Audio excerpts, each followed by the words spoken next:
Very happy. బాబాయ్ hotel Madhapur బ్రాంచ్లో launch చేయడం చాలా హ్యాపీగా ఉంది. చాలాసార్లు వెళ్ళినాం బాబాయ్ హోటల్ గురించి. నేను విజయవాడలో కూడా వెళ్ళినప్పుడు టేస్ట్ చేశాను, ఇక్కడ టేస్ట్ చేశాను. ఈరోజు ఇక్కడ లాంచ్ చేయడం, నేను పర్సనల్గా ఇది హోటల్ లాంచ్ చేయడం చాలా హ్యాపీగా ఉంది. అలాగే దినేష్ రెడ్డి గారికి, శ్రేష్ఠ గారికి, శ్రీధర్ సార్కి అందరికీ congratulations and thanks for inviting me. ఖచ్చితంగా ఇక్కడ అందరూ స్టూడెంట్స్ ఎక్కువ కదా ఏరియా మొత్తం అంతా. రెండో బ్రాంచ్ కాదు, చాలా బ్రాంచ్.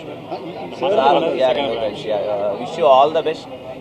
నేను పర్సనల్గా టేస్ట్ చేశాను, ఫుడ్ చాలా బాగుంటుంది, మీరు టేస్ట్ చేయండి. థ్యాంక్ యూ అన్న, అందరికి వచ్చిన వాళ్ళందరికీ థ్యాంక్ యూ సో మచ్. నాకు దోశ ఇష్టం అన్న, ఈ దోశతో తినాలి కదన్న చట్నీ. చట్నీ పల్లీ చట్నీనే ఇష్టం అన్న.